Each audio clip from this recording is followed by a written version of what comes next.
Hello class, this is Miss B here, and I hope you're having a great evening. We're going to start talking about messy potatoes and crescent rolls. That's right, messy potatoes and crescent rolls. Or you can call it the Fertile Crescent and Mesopotamia. Mesopotamia is known in the area as the Middle East. It is modern day Iraq. Because of the shape of a crescent in that area and the containment of a lot of rich farmland called silt, the area became known as the Fertile Crescent. Remember, region is one of our 5 things of geography. The Fertile Crescent area extends from the Persian Gulf all the way to the Mediterranean Sea. And the main thing you need to know is there were 2 important rivers that flowed in this region, the Tigris and Euphrates rivers. Because of these rivers, civilizations were able to develop. People no longer had to be nomads, they were able to settle down. Mesopotamia had a lot of rich farmland, and because of that, they were home to the world's first civilization. It developed right in between these 2 rivers, and therefore the word means the land between 2 rivers. Mesopotamia and the Fertile Crescent are not the same thing. Mesopotamia is a part of the Fertile Crescent, and that's where region comes in. These 2 rivers were very important in the development of the civilization because the people were able to mainly farm. The Tigris and Euphrates rivers had a lot of rich soil, which was called silt. Every year, the rivers flooded, and it flooded at unpredictable times, making it very difficult for people to have their crops protected and their homes protected.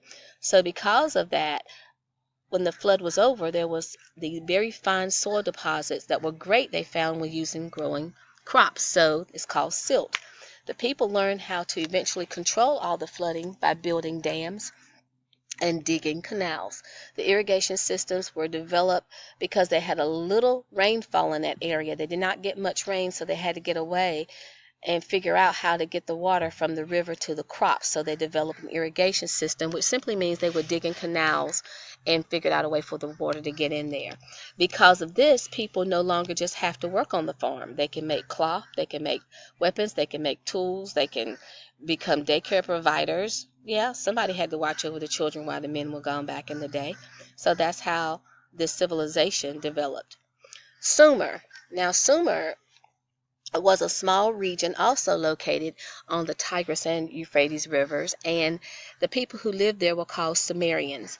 The Sumerians are known because they formed something called city-states. City-states are these small little villages, and they all had their own form of government, and they owned all the land around their area, and they did what they wanted to do. So, say if Justin Bieber had a city-state and Taylor Swift had a city-state, Justin Bieber could not go tell Taylor Swift what to do, and vice versa. All of these people in the Sumer region were very religious. Religion was a very huge part of their lives, and they worshiped many, many, many gods and goddesses. This is called polytheism, when you worship more than one god. As a matter of fact, they built temples in the middle of their city really, really high because they thought it would put them closer to heaven where they believed the gods lived, and those temples were called ziggurats. In Sumerian society, people were divided based on how much power they had. Everybody was not considered equal, and everyone was not treated the same.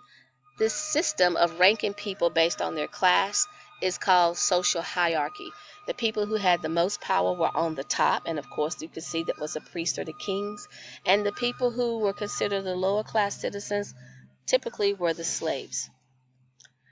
What type of things did the Sumerian people leave behind? Well, this is a small list.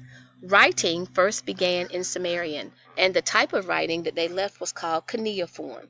They actually wrote with a stylus pen, and they used that to etch it into clay tablets. And here you are thinking that a stylus pen was something invented by the Apple Company. No, no, no, no, no.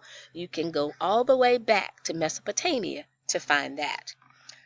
The Sumerians also were the first to build what we consider a wheeled vehicle, which was the form of a cart to carry their things around with.